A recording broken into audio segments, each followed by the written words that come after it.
மக்கள் போற்றும் மகத்தான தளபதிக்கு மக்களால் கிடைத்த வெற்றி சின்னம் விசில் சின்னம். இது நம்ம சின்னம். இவன் YBM பாலாஜி, கொளத்தூர் தொகுதி, தமிழக வெற்றி கழகம். ஈரானுக்கு ஒரு முடிவு கட்டணும். அவங்களுடைய யுரேனியம் அவ்வளவும் அழிக்கப்பட வேண்டும். அவங்களுக்கு இருக்கக்கூடிய மிசைல்ஸ் அவ்வளவும் அழிக்கப்பட வேண்டும். அந்த நாடு இதுக்கு மேல எதிர்த்து நிற்கக்கூடாத அளவுக்கு அவங்களை தரமட்டமாக்கணும்ன்றது அவங்களுடைய கோரிக்கை. எண்ணெய் பொருட்களுடைய விலைகள், பெட்ரோலா இருக்கட்டும், டீசலா இருக்கட்டும், அதனுடைய மூலப்பொருட்களாக இருக்கட்டும், இது எல்லாத்தினுடைய விலையும் கூடும். உத்தேசமா பொருளாதார நிபுணர்கள் சொல்றதுக்கூடியதுன்னு சொன்னா, இன்னைக்கு இருக்கக்கூடிய விலையை விட குறைந்தது 50-60% உடனடியாக விலை கூடிடும். அது சர்வதேச அளவில் ஒரு மிகப்பெரிய பாதிப்பை உருவாக்கும். அது அமெரிக்காவினுடைய பொருளாதாரத்தை பெருசா பாதிக்கும். ரஷ்யா ஏராளமான தங்கம் வாங்கி சேகரிச்சுக்கிட்டு இருக்குதுன்னு சொல்றாங்க. அதே மாதிரி சீனா, பல நாடுகள்ல தங்கம் இன்வெஸ்ட்மெண்ட்டுக்கு பயன்படுத்தப்படுகிறது. இது US டாலருக்கு ஒரு பெரிய பாதிப்பை உருவாக்கி, இதை தாக்கு பிடிச்சு நிற்கிறதுக்கு அமெரிக்காவுக்கு கூடுதல் நாள் முடியாது. ஆனால் இன்னைக்கு உலக அளவுல மிகப்பெரிய கடனாளி நாடுன்னு சொன்னா, பணக்கார நாடுன்னாலும் அமெரிக்கான்னு சொல்லலாம். மிகப்பெரிய கடனாளி நாடும் அமெரிக்கா தான். அப்ப அமெரிக்காவில் மூலதனமாக போட்டிருக்கிறது இந்தியா உட்பட பல்வேறு நாடுகள், சீனா, யூரோப், அதே மாதிரி அரபு நாடுகள். இன்னொரு பக்கத்துல ரஷ்யா எல்லாத்தையுமே வாட்ச் பண்ணிட்டு, ரஷ்யாவும் அமெரிக்காவை தாக்கணும்னா தாக்குறதுக்கு நாங்க ரெடின்னு சொல்லிட்டோம். இப்ப அந்த உக்ரைனுக்கான பேச்சுவார்த்தை நடந்தது. பேச்சுவார்த்தைக்காக அமெரிக்காவில இருந்து ஆட்கள் போயிருந்தாங்க. 5 மணி நேரம் வாதம் நடந்ததுன்னு சொல்றாங்க. இந்த இறுதியாக புட்டின் என்ன சொல்லிட்டாருன்னா, ஈரான் அவங்களுடைய மக்களையோ இராணுவத்தையோ எங்கேயும் அனுப்ப வேண்டியதில்லை. அவங்கள்ட்ட இருக்கக்கூடிய தொழில்நுட்பங்களை பயன்படுத்தியே துல்லியமாக தாக்குதல் நடத்தும்போது அது ஒரு பெரிய பாதிப்பை உருவாக்கும். அவங்களுடைய மிசைல்ஸ், ஏவுகணைகள் நிறைய கரெக்டா இஸ்ரேலினுடைய முக்கியமான நகரங்களை, டமாஸ்கஸ் உட்பட நேரடியாக தாக்குதலுக்கு அவங்க கரெக்டா தயார் பண்ணி.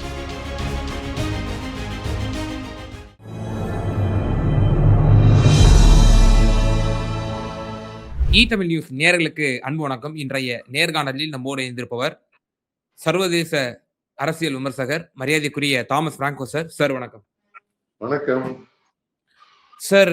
ஈரான் மற்றும் அமெரிக்கா இடையே அந்த போர் பதற்றம் நீடித்து கொண்டு வந்தது. இந்த பரபரப்பான சூழ்நிலையில் நேற்றைய தினம் திட்டமிட்டிருந்தபடி அமெரிக்க அதிபர் டொனால்ட் ட்ரம்ப் அவர்களை இஸ்ரேல் பிரதமர் பெஞ்சமின் நெத்தன்யாகு அவர்கள் சந்தித்து பல மணி நேரங்கள் ஆலோசனையிலும் ஈடுபட்டிருக்கிறார்.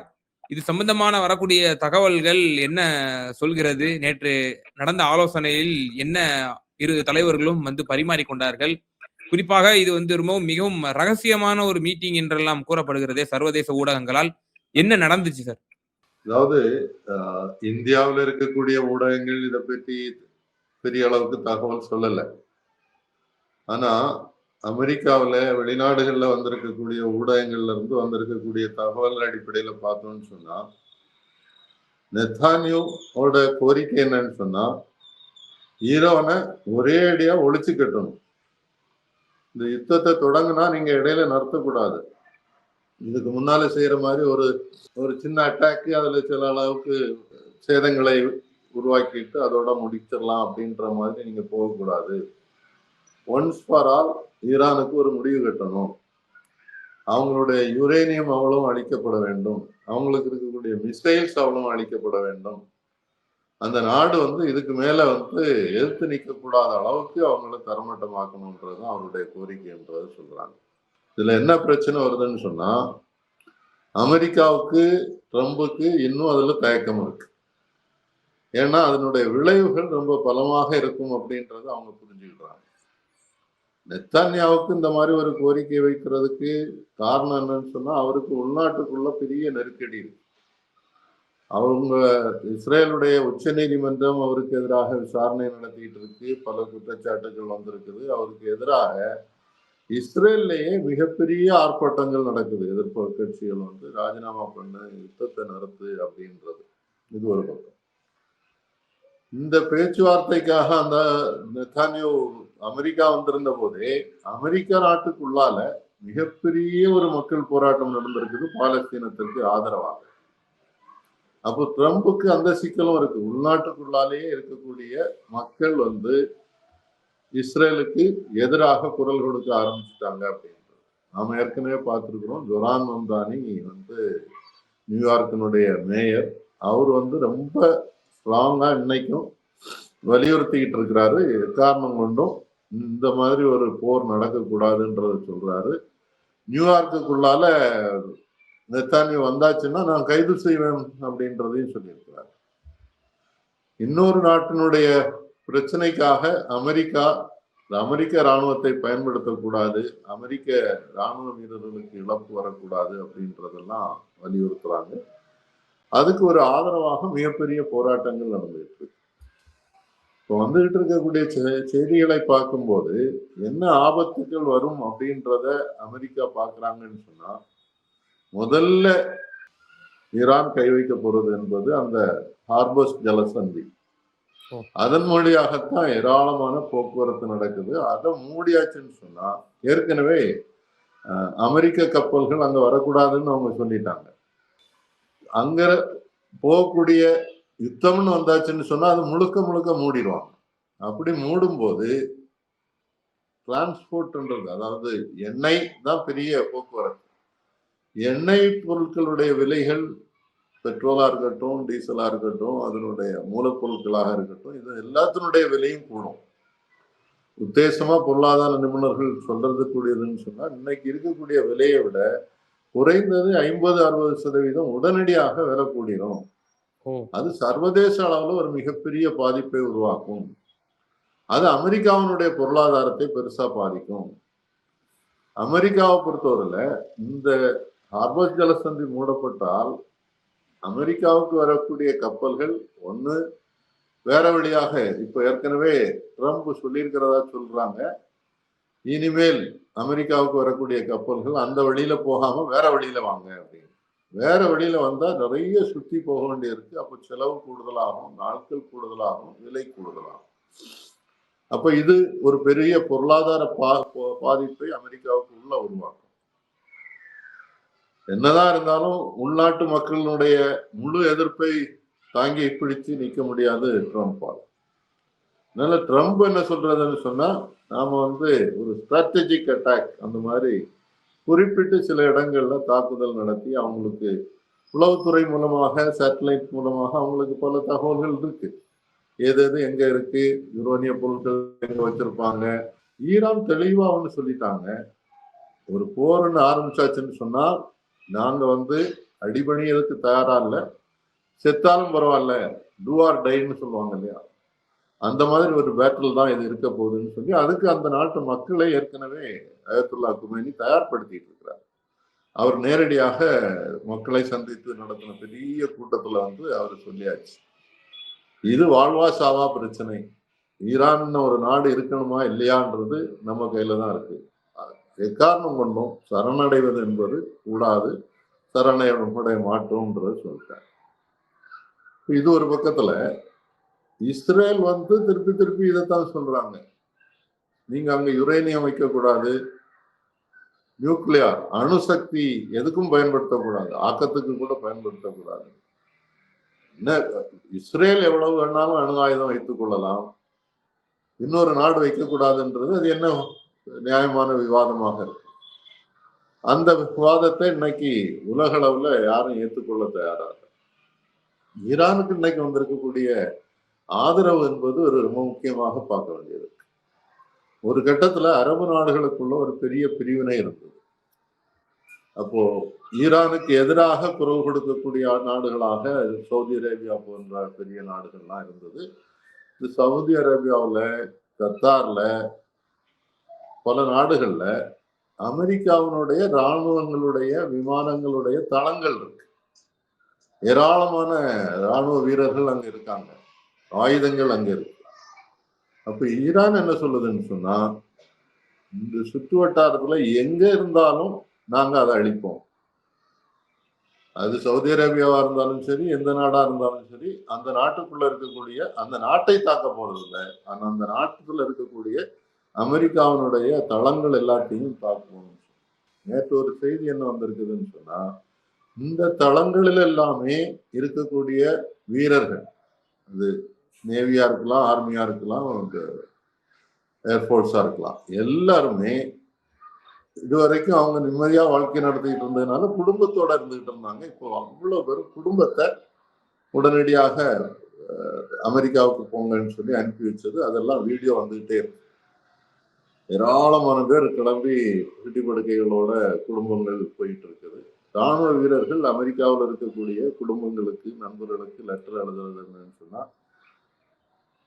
இது ஒரு கடைசி கடிதமாக கூட இருக்கலாம், இனி மீண்டும் நாம் சந்திப்போமே என்பது கூட சொல்ல முடியாத அளவுல இருக்குதுன்னு சொல்லி. அப்ப அந்த ராணுவ வீரர்களுக்கே ஒரு பெரிய பயத்தை உருவாக்கியாச்சு. இது ஒரு பக்கத்துல அந்த மாரல் டீஸ்டபிலிட்டின்னு சொல்லுவாங்க. ராணுவ வீரர்களுக்கு இருக்கக்கூடிய அந்த நம்பிக்கை போயிடுச்சு, பயம் வந்தாச்சுன்னாக்கி அதே ரொம்ப ஒரு பெரிய ஆபத்துல கொண்டு வரும். ரெண்டாவது, சைனா 2 முயற்சிகளை செய்யறாங்க. ஒண்ணு, சீனா ஈரானுக்கு தேவையான அவ்வளவு தகவல்களையும் சேகரிச்சு கொடுக்குறாங்க. ஏன்னா சீனாவினுடைய சேட்டலைட்ஸ் எல்லா இடமும் இருக்கு. அமெரிக்காவினுடைய ராணுவங்கள் எங்க இருக்குது, ராணுவம் எங்க மூவ் ஆயிட்டு இருக்கு, அவங்களுடைய விமானங்கள் எங்க மூவ் ஆயிட்டு இருக்கு, கப்பல் எங்க நோக்கி போயிட்டு இருக்குது, அதுல என்னென்ன தளவாடங்கள் இருக்குது உட்பட அவ்வளவு தகவல்களும். ஈரானுக்கு அந்த அளவுக்கு பெரிய சக்தி கிடையாது உளவுத்துறை, ஆனா சீனா அந்த தகவல்களை முழுமையாக சேகரித்து கொடுக்குறாங்க. அப்ப இதை எப்படி தாக்கணும்ன்றத, எங்க தாக்கினால் பாதிப்பு வரும் அமெரிக்காவுக்குன்றத சொல்றாங்க. அதோட சேர்த்து அவங்க என்ன கொடுத்துருக்காங்கன்னு சொன்னா, பல இடங்கள்ல ரொம்ப சக்தி வாய்ந்த ஆயுதங்களை கொடுத்துருக்காங்க. குறிப்பா மிசைல்ஸ். இந்த மிசைல்ஸ் போகும்போது விமானங்கள் மூலமாக அல்லது கிரவுண்ட்லேயே இருக்கக்கூடிய எதிர்த்தாக்குதல்களுக்கான ஆயுதங்கள் அமெரிக்காவில் இருக்கு. ஆனா அந்த ஆயுதங்கள் இதை கண்டுபிடிக்க முடியாத அளவுக்கு உள்ள தளவாடங்களை இவங்க தயாரிச்சு கொடுக்குறாங்க. அப்ப அது ஒரு பெரிய ஆபத்தை அமெரிக்காவுக்கு உருவாக்கும். இது ஒரு பக்கத்துல ராணுவ ரீதியா. இன்னொன்னு என்ன செய்யறாங்கன்னு சொன்னா, ஏற்கனவே அமெரிக்காவுக்கு ஒரு பொருளாதார தாக்குதலை கொடுக்குதல் முடியல. சீனா என்ன சொல்லியிருக்காங்கன்னு சொன்னா, சீனாவில் இருக்கக்கூடிய எல்லா வங்கிகள்லையும் நீங்க இனிமே டாலர்ல உள்ள பரிவர்த்தனையை குறைச்சிக்கிடுங்க. சீனாவினுடைய வங்கிகள் நிறைய யுஎஸ் ட்ரெஷரியில அங்க இருக்கக்கூடிய பாண்ட்ல இன்வெஸ்ட் பண்ணியிருக்காங்க. இதை கொஞ்சம் கொஞ்சமா வச்சுக்கிட்டுருங்க அப்படின்னு சொல்லியிருக்காங்க. ஏற்கனவே என்ன சொல்றாங்கன்னு சொன்னா, முன்னால இருந்ததை விட கிட்டத்தட்ட ஒரு 40% குறைச்சிட்டாங்க. அப்படி இருந்தும் இன்னைக்கு சைனாவினுடைய முதலீடு என்பது $700 பில்லியன் இருக்குதுன்னு சொல்றாங்க யுஎஸ்ல. அப்ப அதை கொஞ்சம் கொஞ்சமா வித்ட்ரா பண்ணுங்க. அந்த பாண்டை பாண்ட் மார்க்கெட்ல வித்துடலாம். இந்த பாண்ட் மார்க்கெட்ல விற்கும் போது என்ன வரும்னு சொன்னா, உடனடியாக அமெரிக்காவினுடைய பங்குச்சந்தை வீழ்ச்சி அடையும். பங்குச்சந்தை வீழ்ச்சி அடையும் போது அங்க இருக்கக்கூடிய முதலீட்டாளர்கள் எல்லாருமே பெருசா பாதிக்கப்படுவாங்க. அப்படி பாதிக்கப்படும் போது அமெரிக்க பொருளாதாரத்துக்கு ஒரு பெரிய சிக்கல் வரும், பணவீக்கம் ஏற்படும். இப்ப ஏற்கனவே என்ன நடந்துட்டு இருக்குதுன்றத நம்ம கண்கூடா பார்த்துட்டு இருக்கோம். அரசுகளும் மக்களும் யுஎஸ் டாலர்ல முதலீடு செய்வதற்கு பதிலாக தங்கத்துல முதலீடு செய்யறாங்க. ரஷ்யா ஏராளமான தங்கம் வாங்கி சேகரிச்சு கொண்டிருக்குதுன்னு சொல்றாங்க.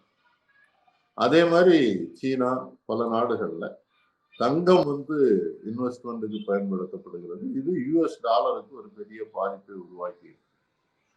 இதை தாக்கு பிடிச்சு நிக்கிறதுக்கு அமெரிக்காவுக்கு கூடுதல் நாள் முடியாது. ஆனா இன்னைக்கு உலக அளவுல மிகப்பெரிய கடனாளி நாடுன்னு சொன்னா, பணக்கார நாடுன்னாலும் அமெரிக்கான்னு சொல்றாங்க. மிகப்பெரிய கடனாளி நாடும் அமெரிக்கா தான். அப்ப அமெரிக்காவில் மூலதனமாக போட்டிருக்கிறது இந்தியா உட்பட பல்வேறு நாடுகள், சீனா, யூரோப், அதே மாதிரி அரபு நாடுகள். இப்ப அரபு நாடுகளுக்குள்ள இன்னைக்கு ஒரு ஒற்றுமை வந்திருக்கு. இது ஒரு பெரிய ஆபத்தாக அவங்களுக்கு பார்க்கிறாங்க. குறிப்பாக அரபு நாடுகளுடைய கூட்டமைப்பில் இருக்கக்கூடிய ஜோர்டானை தவிர மீதி எல்லா நாடுகளும் நேரடியாக அமெரிக்காவுக்கு சொல்லிட்டாங்க, எக்காரணம் கொண்டும் எங்களுடைய நாட்டில் இருக்கக்கூடிய இராணுவ தளங்களை நீங்கள் ஈரானுக்கு எதிராக பயன்படுத்துவதை நாங்கள் அனுமதிக்க மாட்டோம். ஜோர்டானும் சீக்கிரத்துல அதை அறிவிக்கும் என்ற ஒரு எதிர்பார்ப்பு வந்துட்டு இருக்கு. இவங்களுக்குள்ள ஏற்கனவே இந்த அந்த முஸ்லிம்குள்ளாலே 2 பிரிவு இருக்கு இல்லையா, அதுக்குள்ள ஷியா சுன்னி. ஆமா. ஆனா அதை இன்னைக்கு விட்டுட்டு அரபு நாடுகளை பாதுகாப்பதற்கு இன்னைக்கு ஈரானுக்கு மட்டும்தான் தைரியம் இருக்கு, ஈரானுக்கு மட்டும்தான் பலம் இருக்கு. அப்ப அந்த பலத்தை முழுமையாக அழிச்சாச்சுன்னாக்கி நாம் எல்லாரும் சின்ன பின்னமா போயிடுவோம் அப்படின்றத கத்தார் போன்ற, ஓமன் போன்ற, சவுதி அரேபியா போன்ற நாடுகள்லாம் கூடி பேசியிருக்காங்க. அவங்க அதனாலதான் எக்காரணம் கொண்டு எங்க நாட்டுக்குள்ள இருக்கக்கூடிய தளவாடங்களை நீங்கள் பயன்படுத்தக்கூடாது அப்படின்றத சொல்லியிருக்காங்க. இது அமெரிக்காவுக்கு ஒரு பெரிய சிக்கலை உருவாக்கியிருக்கு. அமெரிக்கா இதுவரைக்கும் இவங்களை பிரிச்சு வச்சிருந்ததுனால அவங்களுக்கு பலமாக இருந்தது. இன்னைக்கு அவங்க ஒன்று சேருகிறார்கள் அப்படின்றது ஒரு பெரிய பாதிப்பாகும். இதுல சின்ன ஒரு குறுக்கீடு சார். இப்போ நீங்க விவரிச்சீங்க, இப்ப இஸ்ரேல் ரொம்ப தீவிரம் காட்டுது, இந்த போரை நடத்துங்க, ஈரான்ங்கிற ஒரு நாட்டே இல்லாம ஆக்குற அளவுக்கு உங்களுடைய போர் தன்மை இருக்கணும் அப்படின்னு வலியுறுத்தியதாகவும், அமெரிக்கா எடுத்த எடுப்பில் இஸ்ரேலினுடைய அந்த சொல்லுக்கு இணங்க அவர்கள் செயல்பட தயாராக இல்லை, பல உள்நாட்டு பிரச்சனைகள் இருக்காது, ஏன் அவர்களுடைய ஃபேவரபிளாக இருந்த அரபு நாடுகளே தற்போது எங்களுடைய வான்வெளியை பயன்படுத்தக்கூடாது, எங்களுடைய இந்த ராணுவ தளவாடங்களை, உங்களுடைய ராணுவ தளவாடங்கள் எங்க நாட்டில் இருக்கிறது, ஈரானுடைய போருக்காக அந்த பர்பஸ்க்காக யூஸ் பண்ணக்கூடாது போன்ற பல விஷயங்கள் இப்போ முன் வச்சிருக்கிறது எதிர்வழியாகத்தான் அமெரிக்கா சற்று பின்வாங்கும் தொனியில் இருக்கிறதா? அந்த ஆபிரகாம் கப்பல், அதிநவீன அந்த போர் கப்பல் எங்கு முகாமிட்டு இருக்கிறது, அது பற்றிய தகவல் கிடைத்ததா? அதாவது அமெரிக்கா இஸ்ரேல் சொல்றத முழுமையாக கேட்பதற்கு தயக்கம் காட்டுது. அதுல குறிப்பாக அமெரிக்காவில் இருக்கக்கூடிய இராணுவ தளபதிகளே ஆலோசனைகளாக என்ன சொல்லியிருக்காங்கன்னு சொன்னா, இந்த மாதிரி ஒரு யுத்தத்துக்கு போறது தவறு, இது நமக்கு ஒரு மிகப்பெரிய இழப்பை உருவாக்கும், இது 1 நாள் 2 நாள்ல தீரக்கூடிய சண்டை கிடையாது, நீண்ட நாள் நீடிக்கும், அப்படி வரும்போது நமக்கு தான் பாதிப்பு கூடுதல் வரும், அந்த மாதிரி பாதிப்பை தயாரிப்பதற்காக அமெரிக்கா தயாராக கூடாது அப்படின்றத அவங்க முன்வைக்கிறாங்க. இன்னொரு கோரிக்கை நெத்தன்யாஹூ வச்சதாக என்ன சொல்றாங்கன்னு சொன்னா, ஈரானுக்கு அடுத்தபடியாக துருக்கியும் ஒன்றும் இல்லாம ஆக்கணும், துருக்கியும் தாக்க வேண்டும் அப்படின்னு சொல்றாங்க. இப்ப துருக்கியில இருக்கக்கூடிய எர்டோகன் ஈரானுக்கு சார்பாக பெருசா குரல் கொடுக்காம இருந்தவர், அவரும் இப்போ யோசிக்க ஆரம்பிச்சிட்டார். ஆட்டை கடிச்சு மாட்டை கடிச்சு ஆளை கடிச்ச மாதிரி நம்மளையும் கடிச்சு அடிப்பாங்க போல இருக்கு அப்படின்னு ஒரு பயம் அவங்களுக்கு வந்துடுச்சு. இப்ப இந்த சூழ்நிலையில அமெரிக்காவினுடைய இராணுவ தளபதிகளே இந்த மாதிரி ஒரு யுத்தம் வேண்டாம் அப்படின்னு சொல்லும்போது, அதையும் மீறி ட்ரம்ப் ஒரு உத்தரவு போட்டு யுத்தம் நடந்தால் அந்த யுத்தம் ஒரு பெரிய பலவீனத்தோட தான் நடக்கும். தயக்கத்தோட போருக்கு போகும்போது நீங்க ஒரு பெரிய பாதிப்பை சந்திக்க போறோம். இந்த ஆப்ரஹாம் லிங்கன் கப்பலை பொறுத்தவரையில அது ஒரு பெரிய தொழில்நுட்பங்களை கொண்டது. 20 வருஷத்துக்கு அவங்களுக்கு வேற எந்த ஃபியூவலும் தேவையில்லை, அணுசக்தியை பற்றி யோசிச்சே அதில் மின்சாரம் தயாரிக்கப்படுகிறது.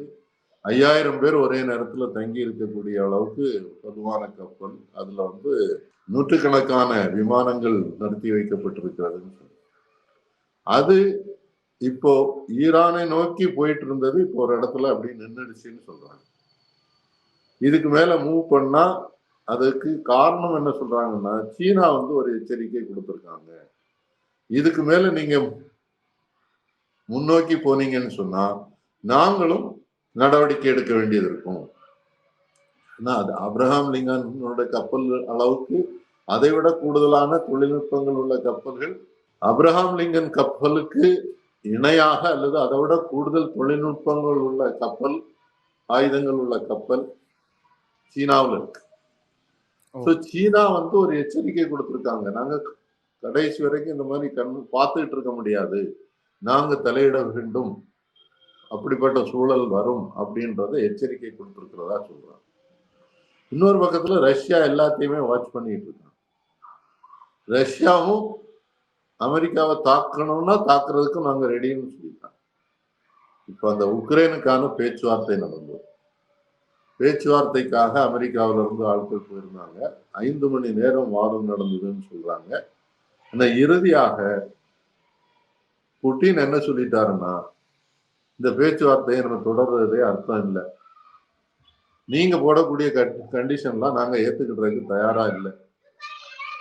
முதல்ல உக்ரைன்ல ஒரு ஜனநாயக தேர்தல் மூலமாக தேர்ந்தெடுக்கப்படாத ஒருத்தர் அதிபராக இருந்துட்டு முடிவு செய்துட்டு இருக்கிறார்.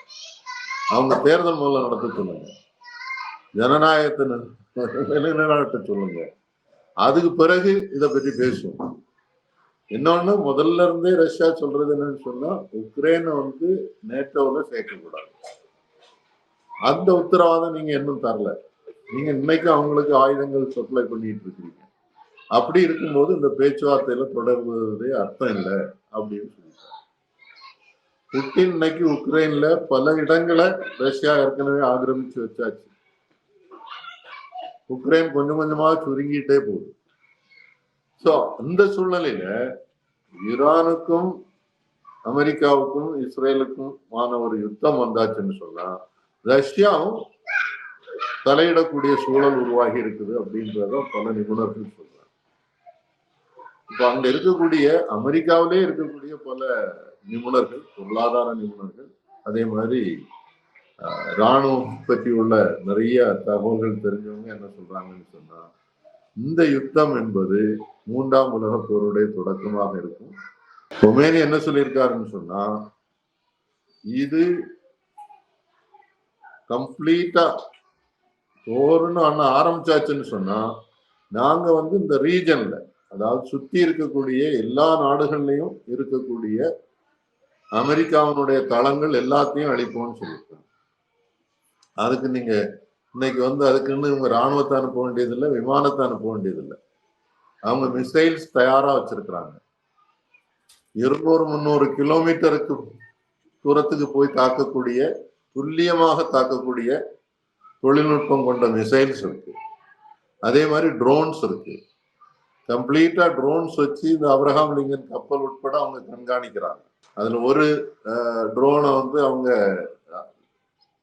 அப்ரஹாம் லிங்கன் கப்பல்ல இருந்து ஒரு விமானம் சுட்டு வீழ்த்தியதாக கூட செய்தி வந்திருக்கு. ஆனா அதனால அவங்க அதை நிறுத்திடல.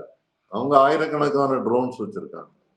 சில ட்ரோன்ஸ் ரடார்ல கண்டுபிடிக்க முடியாத ட்ரோன்ஸ் எல்லாம் வச்சிருக்காங்க.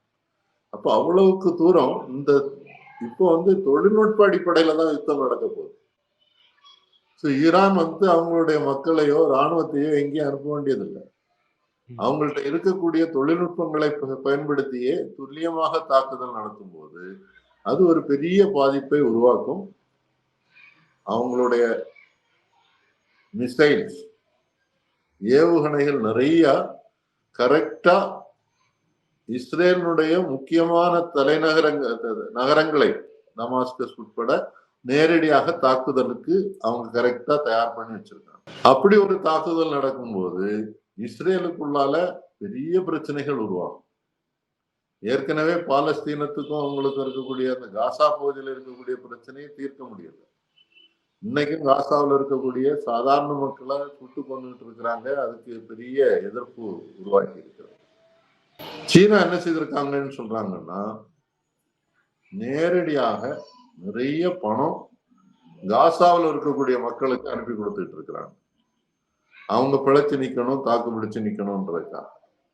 அப்படி இருக்கும்போது இந்த மாதிரி ஒரு யுத்தம் வந்தாச்சுன்னு சொன்னா காசாவை பத்தி இவங்க கவலைப்பட முடியாது. தன்னை பாதுகாத்துக் கொள்ள வேண்டும்ன்றதுதான் முக்கியத்துவம் வந்துடும். இப்போ இஸ்ரேலுக்கு நான் போயிருக்கிறேன். இஸ்ரேல்ல என்னன்னு சொன்னா இந்த மாதிரி ஒரு பயத்தையே உருவாக்கிதான் அந்த மக்களை இன்னைக்கு வழி நடத்திட்டு இருக்காங்க. இஸ்ரேல்ல போனீங்கன்னு சொன்னா எல்லா வீடுகளும், எல்லா ஹோட்டல்களும், எல்லா ரிசார்ட்ஸ்லயும் பாத்தீங்கன்னு சொன்னா சொந்த வீடுகள்லையும் கூட எல்லாருக்கும் கீழே பதுங்கு குழிகள் உருவாக்கப்பட்டிருக்கிறது. கட்டாயம். ஆமா, எனக்கு அது முதல்ல பார்க்கும்போது எனக்கு அது என்னன்னு புரியல. ஏன் இப்படி எல்லாம் கீழே அண்டர் கிரவுண்ட்ல என்னத்துக்கு வச்சிருக்காங்க அப்படின்னு கேட்கும்போது தான் அப்போ அங்க இருக்கக்கூடிய கைட்ஸ் வந்து எக்ஸ்பிளைன் பண்ணாங்க.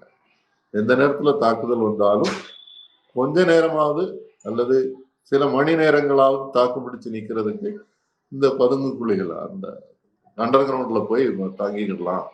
அதுக்கு மின்சார வசதி உட்பட செய்து வச்சிருக்காங்க. ஆனா இது எத்தனை நாளைக்கு தாக்கு பிடிக்க முடியும்? ஒரு நாளைக்கு தாக்கு பிடிக்கலாம், 2 நாளைக்கு தாக்கு பிடிக்கலாம், அதுக்கு பிறகு தாக்கு பிடிச்சு நிக்க முடியாது. அப்ப அது ஒரு பெரிய பாதிப்பை உருவாக்கும். அந்த சூழ்நிலையில இவ்வளவு பெரிய கப்பல் இருக்கு, தொழில்நுட்பம் இருக்கு. அமெரிக்காவுக்கு நிறைய தொழில்நுட்பம் இருக்குது, இல்ல அதுல அத இல்லைன்னு சொல்லல. ஆனா இது எல்லாம் பலரும் சோதிக்கப்படாததுன்னு சொல்றாங்க. அந்த ஆபிரகாம் லிங்கன் கப்பலே ஒரு போருக்கு போய் வரலாறு இல்லை, தயார் பண்ணி வச்சிருக்கிறாங்களே தவிர அது களத்துல போகும்போதுதான் இதுக்கு எதிர்வினை எப்படி வரும், எதிர் தாக்குதல்கள் எப்படி வரும், அதை எவ்வளவு தாக்கு பிடிச்சு நிற்கும்ன்றதெல்லாம் தெரியும். அப்படி இருக்கக்கூடிய சூழ்நிலையில இந்த யுத்தம் என்பது வந்தால் அது ஒரு பெரிய அழிவை உலக அளவுல உருவாக்கும். உலக பொருளாதாரம் கடுமையாக பாதிக்கப்படும், இந்தியாவும் பாதிக்கப்படும். இன்னைக்கு என்ன சொல்றாங்கன்னா, அமெரிக்கா வந்து நீங்க ஒண்ணு ஈரான்ல இருந்து எதுவும் வாங்கக்கூடாதுன்னு சொல்லிட்டாங்க. ஈரான் வந்து குறைந்த விலையில நமக்கு எண்ணெய் வளங்களை கொடுத்துட்டு இருந்தது, அதை நிறுத்திட்டாங்க. இப்போ வந்து அடுத்து ரஷ்யா வந்து ரூபிள் இந்திய கரன்சிலேயே ஆயில் கொடுத்துட்டு இருந்தாங்க, அதையும் வாங்கக்கூடாதுன்னு சொல்லிட்டாங்க. இப்ப என்ன சொல்றாங்களான்னு சொன்னா, நீங்க இந்த யுத்தம்னு ஒண்ணு வந்தாச்சுன்னாக்கி நீங்களும் எங்களுக்கு கூட ஆதரவாக நிக்கணும் அப்படின்றது.